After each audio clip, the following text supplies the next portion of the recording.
Bismillahirrahmanirrahim. Assalamualaikum warahmatullahi wabarakatuh. Waalaikumsalam warahmatullahi wabarakatuh. Selamat siang anak-anak. Siang Bu. Bagaimana keadaannya hari ini? Saya baik.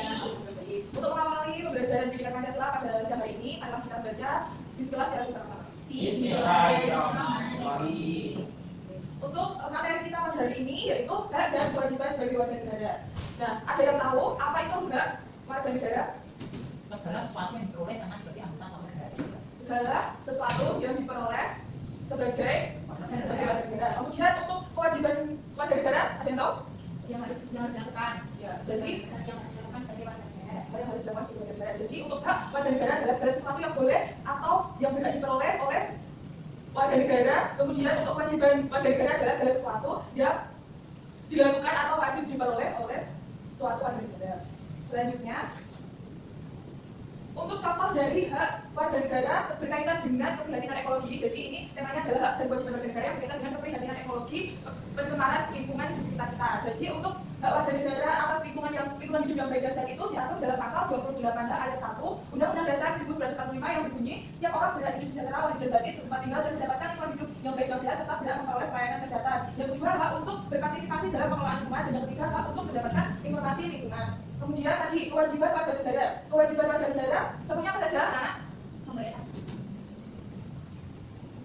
Menjaga kelestarian lingkungan. Ya, menjaga kelestarian lingkungan. Kemudian Membuang membuang sampah pada tempatnya. Kemudian tidak buang sampah sembarangan. dan tidak membuang sampah sembarangan dan lainnya ya, anak.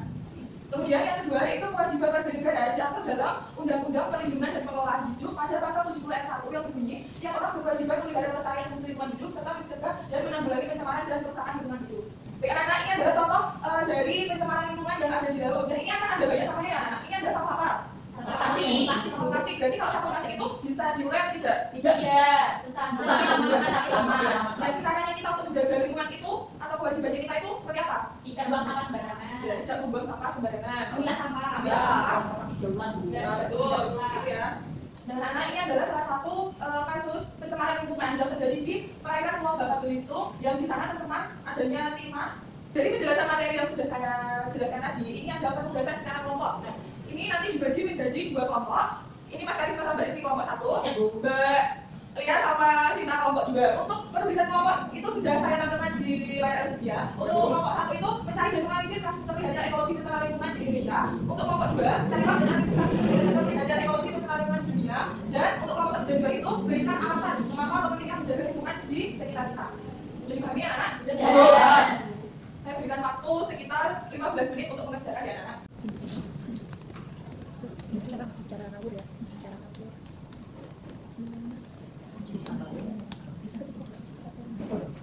Ikan dulu nggak sih kayak?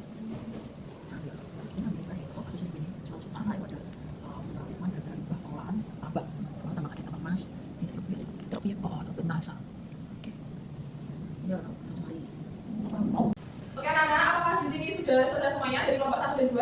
Sudah. Baik, nanti kalian per tiap kelompok maju satu-satu ya. Ya Bu. Dimulai dari kelompok 1 dulu.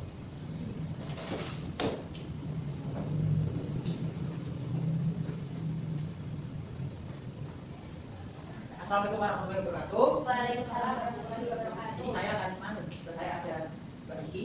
Di mana di sini saya akan menyampaikan hasil diskusi kami terkait tentang kasus pencemaran lingkungan di Indonesia. Kasus pencemaran di Indonesia ini kita mengakui di Teluk Biak yang berada di Sulawesi Utara, di mana di sini terjadi yang namanya pencemaran karena limbah tambang. Dampak dari adanya apa namanya tadi, limbah tadi, pencemaran tadi itu adalah dampak pada laut dan hidup itu.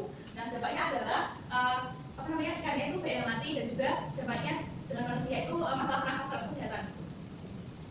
Selain itu ada juga Untuk selanjutnya adalah tentang alasan penting mengapa kita harus menjaga lingkungan. Yang pertama adalah untuk menjaga kesehatan manusia, di mana sangat penting sekali untuk menjaga lingkungan karena itu untuk kesehatan kita sendiri. Yang kedua, untuk melindungi ekosistem. Kita ketahui sendiri bahwa ekosistem itu sangat penting bagi masyarakat, terutama Indonesia merupakan salah satu negara tropis.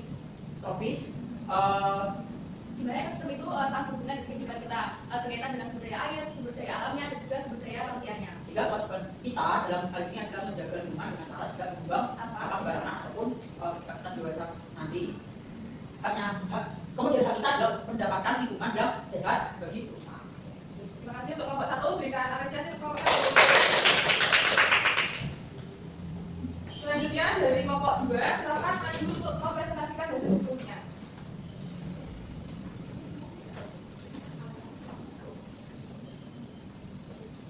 Sebelumnya, Assalamualaikum warahmatullahi wabarakatuh. Kami dari kelompok 2, saya Sinta dan rekan saya Amelia akan mempresentasikan hasil diskusi kelompok kami mengenai contoh kasus pencemaran lingkungan yang ada di dunia. Di sini kami mengambil contoh kasus yaitu pencemaran merkuri yang paling besar dan terjadi di Teluk Minamata di Jepang. Nah, jadi kasus pencemaran ini itu berawal dari sebuah perusahaan yang memproduksi asam asetat, kemudian membuang limbah cairnya itu ke Teluk Minamata, dan salah satunya yaitu metil merkuri dengan konsentrasi yang tinggi. Nah, tragedi ini dikenal dengan penyakit Minamata atau Minamata disease, yang terjadi antara tahun 1932 sampai 1968. Dan pada saat itu setidaknya ada 50.000 orang yang terkena dampak dan lebih dari 2.000 kasus penyakit Minamata disertifikasi. Masyarakat Minamata yang mengonsumsi makanan laut yang tercemar tersebut diidentifikasi terserang penyakit saraf, lumpuh, kehilangan indera rasa, bisa ngawur, bahkan mengakibatkan kematian. Selanjutnya, alasan pentingnya menjaga lingkungan yang pertama untuk meningkatkan kesehatan manusia, untuk melindungi ekosistem, untuk melindungi sumber daya alam, untuk memerangi perubahan iklim, mendorong pertumbuhan ekonomi, dan untuk membuka jalan bagi generasi mendatang. Sekian presentasi dari kelompok 2. Terima kasih. Berikan apresiasi untuk kelompok 2. Terima kasih kelompok 2. Dari diskusi kelompok kita pada siang hari ini mengenai materi hak dan kewajiban warga negara terhadap lingkungan, apakah ada yang mau menyimpulkan? Ya, Mas Karisma, silakan. Kesimpulan dari pembelajaran ini, saya menyadari bahwa setiap orang itu hak untuk mendapatkan lingkungan yang bersih dan sehat. Selain kita mendapatkan hak, kita juga memiliki kewajiban di mana kita tidak mencemari lingkungan seperti membuang sampah ataupun mengurangi polusi dengan cara menggunakan transportasi umum dan sebagainya. Hak bisa kita dapatkan apabila ketika kewajiban yang kita miliki itu dilaksanakan. Itu kesimpulan dari yang saya belajar dari ini. Terima kasih untuk Mas Karisma. Jadi dapat diambil atau ditarik kesimpulan mengenai materi kita pada siang hari ini, yaitu bahwa keprihatinan ekologi itu adalah kesadaran atau bentuk kepedulian kita terhadap lingkungan. Jadi kita itu peduli dan sadar akan kerusakan lingkungan yang terjadi di lingkungan sekitar kita, terutama di negara kita di Indonesia ini. Nah, hak kita sebagai warga negara itu adalah mendapatkan lingkungan yang baik dan sehat. Kemudian untuk kewajiban kita sebagai warga negara adalah contohnya tidak membuang sampah sembarangan, kemudian membuang limbah atau sisa-sisa seperti deterjen itu juga dapat membahayakan lingkungan sekitar. Nah, untuk pertemuan kita selanjutnya, yaitu Ibu minta kalian membawa sampah plastik, gunanya untuk kalian nanti bisa mengkreasikan sampah plastik tersebut menjadi barang yang bermanfaat. Ada yang ditanyakan, anak-anak? Ya, Bu. Ya, tunggu. Baik, kita tutup pembelajaran pada siang hari ini dengan mengucapkan hamdalah sehat bersama-sama. Alhamdulillah.